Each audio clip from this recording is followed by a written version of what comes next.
News സെൻസിന് നിയമസഭാ തെരഞ്ഞെടുപ്പുമായി ബന്ധപ്പെട്ട വാർത്തകളിലേക്കാണ് പോകുന്നത്. നിയമസഭാ തെരഞ്ഞെടുപ്പിൽ പ്രചാരണ വിഷയങ്ങൾ നിരവധിയുണ്ട് എന്ന് നമുക്ക് ഇതിനോടകം തന്നെ മനസ്സിലാക്കാൻ സാധിച്ചു കഴിഞ്ഞിട്ടുണ്ട്. അതേസമയം പ്രധാനപ്പെട്ട മുന്നണികൾ, അതിപ്പോൾ LDF ആകട്ടെ, UDF ആകട്ടെ, NDA ആകട്ടെ, എല്ലാ മുന്നണികളിലും സീറ്റ് വിഭജന ചർച്ചകളടക്കം പുരോഗമിച്ചുകൊണ്ടിരിക്കുകയാണ്. ചിലയിടത്ത് തർക്കങ്ങളുണ്ട്, ചിലയിടത്ത് അനായാസമായി ഈ സീറ്റ് ചർച്ചകളൊക്കെ പരിഹരിക്കപ്പെട്ടു പോകുന്ന സാഹചര്യവുമുണ്ട്.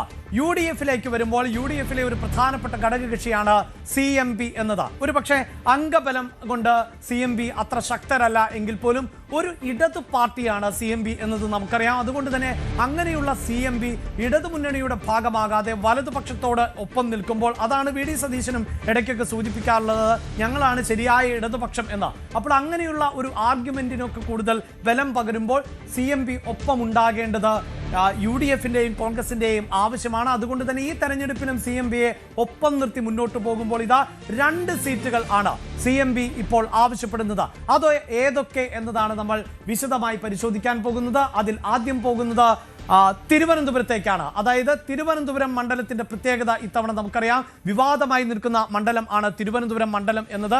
അവിടെ എന്തുകൊണ്ട് വിവാദമായി എന്നാൽ തിരുവനന്തപുരത്തെ ഇപ്പോഴത്തെ MLA തൊണ്ടിമുതൽ കേസിൽ പ്രതിയാകുന്ന, ശിക്ഷിക്കപ്പെടുന്ന സാഹചര്യം ഉണ്ടാകുന്നു. അങ്ങനെ തിരുവനന്തപുരത്തിന് നിലവിൽ ഒരു MLA ഇല്ലാത്ത സാഹചര്യം ഉണ്ടാകുന്നു. അവിടേക്കാണ് തിരുവനന്തപുരത്തിന്റെ സാധ്യതകൾ UDF-ന് തുറന്നിടുന്നത്. ആ സാധ്യതയെ പ്രയോജനപ്പെടുത്താൻ അവസരം നൽകണമെന്ന് ഇപ്പോൾ CMP ആവശ്യപ്പെടുന്നു. അങ്ങനെ തിരുവനന്തപുരം സീറ്റ് വേണം എന്ന് CMP ആവശ്യപ്പെടുകയാണ്. തിരുവനന്തപുരത്ത് സീറ്റ് വേണം എന്ന് ആവശ്യപ്പെടാനുള്ള കാരണം അവരുടെ ഏറ്റവും പ്രധാനപ്പെട്ട മുഖം ആയിട്ടുള്ള CP ജോണിനെ തിരുവനന്തപുരത്ത് മത്സരിപ്പിക്കണം, CP ജോണിനെ തിരുവനന്തപുരത്ത് സ്ഥാനാർത്ഥിയാക്കുക എന്നതാണ് ഈ CMP-യുടെ നീക്കം. ഈ ആവശ്യം ഇപ്പോൾ CMP ശക്തമായി തന്നെ ഉന്നയിക്കുന്നു എന്നാണ് നമുക്ക് മനസ്സിലാക്കാൻ സാധിക്കുന്നത്. അങ്ങനെ തിരുവനന്തപുരം സീറ്റിന് വേണ്ടിയിട്ടുള്ള ഒരു വാദം ശക്തിപ്പെടുത്തിക്കൊണ്ടിരിക്കുകയാണ് CMP. ഇത് പാർട്ടി തന്നെ ഔദ്യോഗികമായി തന്നെ UDF-നെ അറിയിച്ചിട്ടുണ്ട്, അതോടൊപ്പം തന്നെ കോൺഗ്രസിനെയും അറിയിച്ചിട്ടുണ്ട്. കാരണം കോൺഗ്രസിനെ സംബന്ധിച്ചിടത്തോളം ഈ CMP-ക്ക് അവിടെ സീറ്റ് നൽകുമ്പോൾ ഒരു വിഭാഗത്തിന് എതിർപ്പുണ്ട് എന്നതാണ്. അവിടെ കൈപ്പത്തി ചിഹ്നത്തിൽ ഉള്ള സ്ഥാനാർത്ഥി തന്നെയാണ് തിരുവനന്തപുരത്ത് മത്സരിക്കേണ്ടത് എന്ന ആവശ്യം ആണ് കോൺഗ്രസിലെ ഒരു വിഭാഗം മുന്നോട്ട് വയ്ക്കുന്നത്. അങ്ങനെയെങ്കിൽ അവിടെ വിജയിച്ചു കയറുക എന്നത് എളുപ്പമാണ് എന്ന് പറയുകയും ചെയ്യുന്നുണ്ട്. പക്ഷേ CP ജോണിന് പാർട്ടിക്കുള്ളിൽ നിന്ന് പിന്തുണയുണ്ട് എന്നാണ് നമുക്ക് മനസ്സിലാക്കാൻ സാധിക്കുന്നത്. പ്രത്യേകിച്ച് VD സതീശൻ CP ജോണിനെ പിന്തുണയ്ക്കുന്നുണ്ട് എന്ന് വേണം നമുക്ക് മനസ്സിലാക്കാൻ. അതായത് CP ജോണിനെ കുറിച്ച് പറയുമ്പോൾ ഈ തെരഞ്ഞെടുപ്പ് രാഷ്ട്രീയത്തിലേക്ക് വരുമ്പോൾ CP ജോണിനെ ഭാഗ്യം തുണയ്ക്കാറില്ല എന്നതാണ് എടുത്തു പറയേണ്ടത്. പ്രധാനപ്പെട്ട ചർച്ചകളിൽ ഒക്കെ ഒരു ഭൗതിക തലത്തിൽ നിന്നുകൊണ്ട് വിഷയങ്ങളെയൊക്കെ നോക്കിക്കാണുകയും അങ്ങനെ പ്രതികരിക്കുകയും ഒക്കെ ചെയ്യുന്ന നേതാവാണ് CP ജോൺ. അതുകൊണ്ട് തന്നെ ഒരു ഇടത് ചിന്താഗതിയുള്ള CP ജോൺ UDF-നോടൊപ്പം നിൽക്കുമ്പോൾ ഒരു MLA എന്ന നിലയിലേക്ക്, അതും UDF കോട്ടയിൽ സീറ്റ് നൽകിക്കൊണ്ട് നിയമസഭയിലേക്ക് എത്തിക്കുക എന്നത് കോൺഗ്രസിന്റെ ഒരു ആഗ്രഹം തന്നെയാണ്. ഈ വാർത്തയുടെ വിശദാംശങ്ങളുമായി ഡാൻ കുര്യൻ ആണ് ചേരുന്നത്. ഡാൻ, CP ജോൺ ആണ് CMP-യുടെ ഒരു മുഖം എന്നത്. CP ജോണിന് പക്ഷേ തെരഞ്ഞെടുപ്പ് രാഷ്ട്രീയത്തിൽ അങ്ങനെ ശോഭിക്കാൻ കഴിയാറുമില്ല, എന്നാൽ UDF-ന്റെ ഒരു പ്രധാന മുഖമായി നിൽക്കുന്നുമുണ്ട്. തിരുവനന്തപുരം മണ്ഡലം, ആ മണ്ഡലം ഇത്തവണ വിജയസാധ്യതയുണ്ട് എന്ന് UDF കണക്കാക്കുന്നു, പ്രത്യേകിച്ച് വിവാദങ്ങളുടെ പശ്ചാത്തലത്തിൽ. അവിടെ കൈപ്പത്തി ചിഹ്നത്തിൽ സ്ഥാനാർത്ഥി എത്തുന്നത് ഗുണകരമെന്ന് ഒരു വിഭാഗം പറയുന്നു. അതാണല്ലോ ഇപ്പോൾ CP ജോണിന് മുന്നിലുള്ള വെല്ലുവിളി. അതായത് UDF-നൊപ്പം ഏറെ നാളുകളായി സജീവമായി മുഖ്യധാരയിൽ സമരമുഖങ്ങളിലും അല്ലാതെയുമൊക്കെ രംഗത്തുള്ള വ്യക്തിയാണ് CMP-യും CP ജോണും. അതുകൊണ്ട് തന്നെ ജയസാധ്യതയുള്ള ഒരു മണ്ഡലത്തിൽ അർഹമായ പരിഗണന CP ജോണിന് നൽകണമെന്ന ആവശ്യം UDF-നുള്ളിൽ തന്നെ നേരത്തെ ഉയർന്നു വന്നതാണ്. അതിനിടയിലാണ് തിരുവനന്തപുരം സെൻട്രൽ മണ്ഡലം വീണ്ടും ചർച്ചകളിൽ നിറയുന്ന ഒരു സാഹചര്യം ഉണ്ടാകുന്നത്. അവിടെ ആദ്യം ഈ സീറ്റ് CMP-ക്ക് കൈമാറിയേക്കും, CP ജോൺ സ്ഥാനാർത്ഥിയായേക്കുമെന്നുള്ള സൂചനകൾ തെരഞ്ഞെടുപ്പിൻ്റെ ഉന്നരക്കങ്ങൾ തുടങ്ങുന്നതിന് ഒരുപാട് നാളുകൾക്ക് മുമ്പ് തന്നെ അത്തരം ചർച്ചകളൊക്കെ നടന്നിരുന്നു. അതിനിടയിലാണ് K മുരളീധരൻ ഒരുപക്ഷെ തിരുവനന്തപുരം സെൻട്രലിൽ സ്ഥാനാർത്ഥിയായേക്കുമെന്നുള്ള സൂചനകൾ പുറത്തു വരുന്നത്. പക്ഷേ K മുരളീധരൻ തന്നെ മാസങ്ങൾ നീണ്ട അഭ്യൂഹങ്ങൾക്കൊടുവിൽ അതിൽ വ്യക്തത വരുത്തിക്കൊണ്ട് താൻ വട്ടിയൂർക്കാവ് വിട്ട് എങ്ങോട്ടുമില്ല എന്നൊരു നിലപാട് നേതൃത്വത്തെ അറിയിക്കുന്ന സാഹചര്യം എത്തിയതോടെയാണ് തിരുവനന്തപുരം സെൻട്രൽ മണ്ഡലത്തിന് വേണ്ടി അവകാശവാദം ഉന്നയിച്ച കൂടുതൽ നേതാക്കൾ രംഗത്തെത്തുന്ന സാഹചര്യം ഉണ്ടായിരിക്കുന്നത്.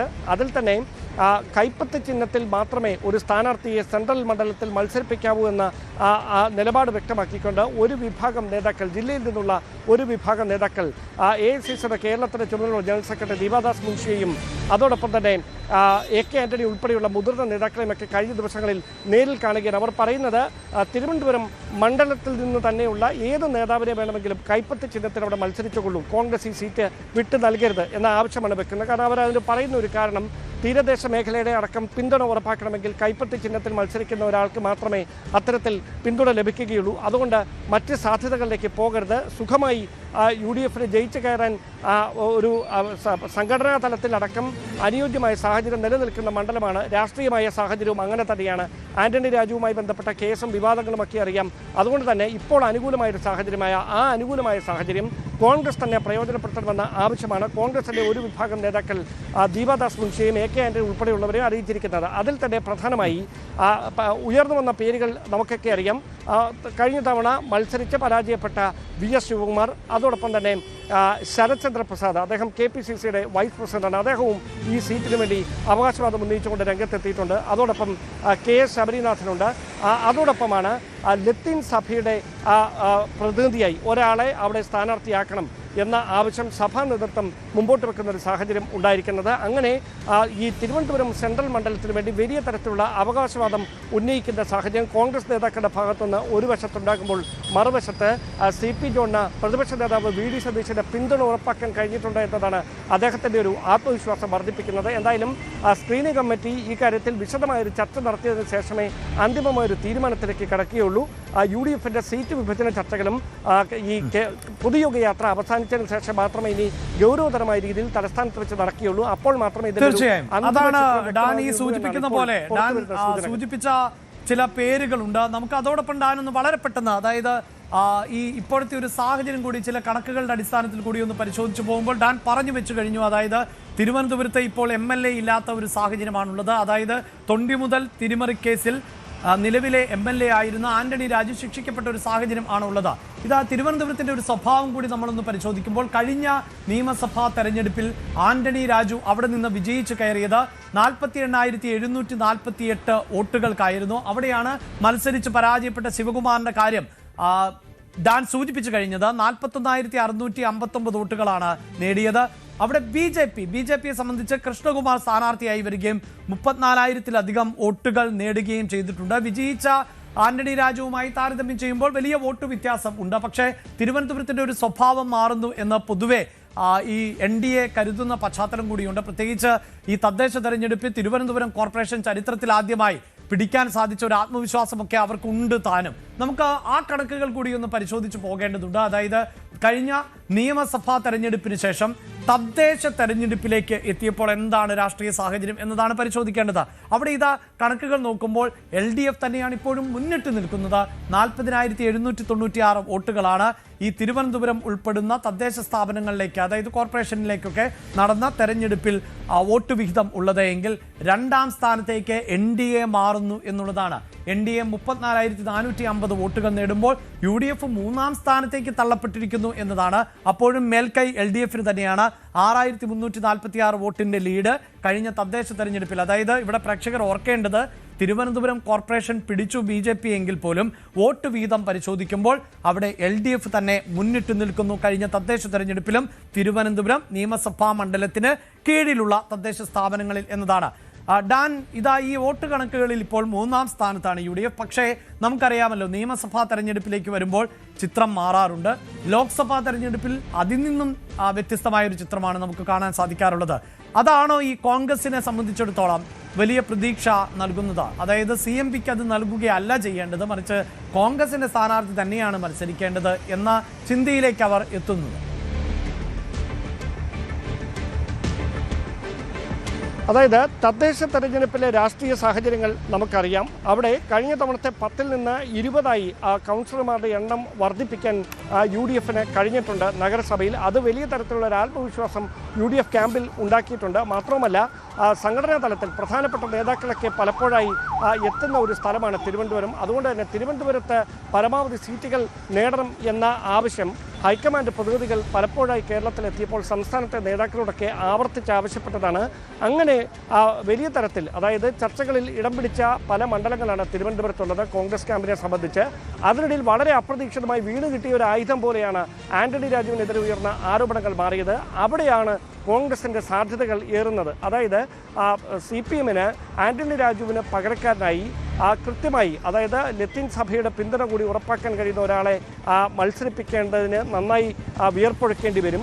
അവിടെ സ്ഥാനാർത്ഥി നിർണ്ണയ ചർച്ചകളൊക്കെ തുടങ്ങിയിട്ടുണ്ടെങ്കിലും ഒരു പേരിലേക്ക് എത്തിയിട്ടില്ലെന്ന സൂചനകളാണ് ഇടത് ക്യാമ്പിൽ നിന്ന് ലഭിക്കുന്നത്. ആ സാധ്യതകൾ പരമാവധി പ്രയോജനപ്പെടുത്തുക എന്ന ലക്ഷ്യത്തോടെ തന്നെയാണ് കോൺഗ്രസ് കൈപ്പത്തി ചിഹ്നത്തിൽ ഒരാളെ ഇത്തവണ ഇവിടെ നിന്ന് മത്സരിപ്പിച്ചാൽ ജയസാധ്യത ഏറെയാണ് എന്നൊരു വിലയിരുത്തലിലേക്ക് എത്തിയിരിക്കുന്നത്. അവിടെയാണ് ഈ പല മുൻപ് മത്സരിച്ച VS ശിവകുമാർ അടക്കം, പിന്നീട് ഇപ്പോൾ KPCC വൈസ് പ്രസിഡന്റായ മുതിർന്ന നേതാവ് കൂടിയായ ശരത്ചന്ദ്ര പ്രസാദ് അടക്കം, യുവമുഖമായ KS ശബരിനാഥൻ ഉൾപ്പെടെയുള്ളവർ അതിനുവേണ്ടി ക്ലെയിം ഉന്നയിക്കുന്ന ഒരു സാഹചര്യം ഉണ്ടായിരിക്കുന്നത്. പക്ഷേ കോൺഗ്രസ് നേതൃത്വത്തിന് മുമ്പിൽ വെല്ലുവിളിയായി മാറുന്നത് ലത്തീൻ സഭയുടെ, പ്രത്യേകിച്ച് തിരുവനന്തപുരം അതിരൂപതയുടെ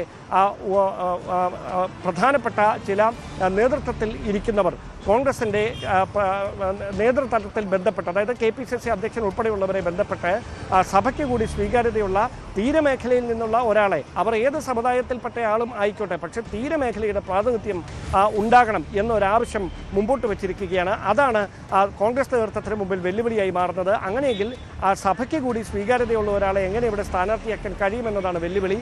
അതോടൊപ്പം CP ജോണിനെ സംബന്ധിച്ച് അദ്ദേഹം മത്സരരംഗത്തേക്ക് ഇറങ്ങിയാൽ ഈ എതിർപ്പ് അറിയിച്ചിരിക്കുന്ന മുതിർന്ന നേതാക്കളുടെ ഉൾപ്പെടെ ഒരു വിഭാഗത്തിൻ്റെ പിന്തുണ ഉറപ്പാക്കിക്കൊണ്ട് എങ്ങനെ പ്രചാരണ രംഗത്ത് സജീവമാകാൻ കഴിയുമെന്നതൊരു വലിയ വെല്ലുവിളി ഉണർത്തുന്ന ചോദ്യമാണ്. അങ്ങനെയെങ്കിൽ CP ജോണിന് ജയസാധ്യതയുള്ള മറ്റേത് മണ്ഡലത്തിൽ മത്സരിപ്പിക്കും എന്നതും ഒരു പ്രധാനപ്പെട്ട ചോദ്യമാണ്. അതടക്കമുള്ള കാര്യങ്ങൾ ഇപ്പോഴും ഒരു വ്യക്തത കൈവന്നിട്ടില്ല. അതുകൊണ്ടാണ് ഞാൻ പറഞ്ഞത്, പൊതുയോഗയാത്ര അവസാനിച്ചതിന് ശേഷം മുതിർന്ന നേതാക്കളുടെ സാന്നിധ്യത്തിൽ തിരുവനന്തപുരത്ത് വെച്ച് സ്ക്രീനിംഗ് കമ്മിറ്റിയുടെ യോഗം വീണ്ടും ചേരാനാണ് സാധ്യത. ഒരുപക്ഷെ രാഹുൽ ഗാന്ധി മാർച്ച് 7-ാം തീയതി തലസ്ഥാനത്ത് എത്തുന്നുണ്ട്. അദ്ദേഹത്തിൻ്റെ സാന്നിധ്യത്തിൽ തന്നെ ഒരു ചർച്ച നടന്നേക്കാം. ആ ചർച്ചയിൽ ഇതുമായി ബന്ധപ്പെട്ട തലസ്ഥാനത്തുൾപ്പെടെ ഈ തർക്കങ്ങൾ നിലനിൽക്കുന്ന സ്ഥലങ്ങളിൽ സമവായത്തിൻ്റെ നീക്കത്തിലൂടെ കൃത്യമായി ഈ സ്ഥാനാർത്ഥികളെ നിർണ്ണയിക്കുന്ന ഒരു തീരുമാനത്തിലേക്ക് കോൺഗ്രസ് നേതൃത്വം എത്തിയേക്കും. അതിൽ ഏറ്റവും പ്രധാനപ്പെട്ട തർക്കം നിലനിൽക്കുന്ന ഒരു മണ്ഡലമാണ് തിരുവനന്തപുരം സെൻട്രൽ മണ്ഡലം. ആ മണ്ഡലത്തിൽ എത്രയും പെട്ടെന്ന് തന്നെ തർക്കങ്ങൾ ഒഴിവാക്കി സ്വീകാര്യതയുള്ളൊരു മുഖത്തെ, ജയസാധ്യതയുള്ളൊരു മുഖത്തെ മത്സരരംഗത്തേക്ക് രംഗത്തിറക്കുക എന്നതാണ് കോൺഗ്രസ് നേതൃത്വത്തിന് മുമ്പിൽ ഇപ്പോൾ അവശേഷിക്കുന്ന വെല്ലുവിളി. യെസ്, അതായത് തിരുവനന്തപുരം മണ്ഡലത്തിൽ CMBയുടെ സ്ഥാനാർത്ഥിയായിരിക്കുമോ ഇത്തവണ മത്സരത്തിനായി ഇറങ്ങുക? അവിടെ CP ജോൺ സ്ഥാനാർത്ഥിയായി വരുമോ, അല്ല കോൺഗ്രസ് തന്നെയായിരിക്കുമോ അവിടെ മത്സരത്തിന് എത്തുക? മറ്റു ചില ഫോർമുലകൾ ഉൾപ്പെടെ മുസ്ലിം ലീഗ് മുന്നോട്ട് വെച്ചിട്ടുണ്ടെങ്കിലും അത് വിജയിക്കുന്നില്ല എന്ന് വേണം നമുക്ക് അനുമാനിക്കാൻ. അങ്ങനെ 2 സീറ്റുകൾ ആവശ്യപ്പെടുമ്പോൾ, അതായത് CMB ഈ തെരഞ്ഞെടുപ്പിൽ UDF-നോട് 2 സീറ്റുകൾ ആവശ്യപ്പെടുമ്പോൾ അതിൽ ഒരു സീറ്റ് എന്നത് തിരുവനന്തപുരമാണ്. ഇനി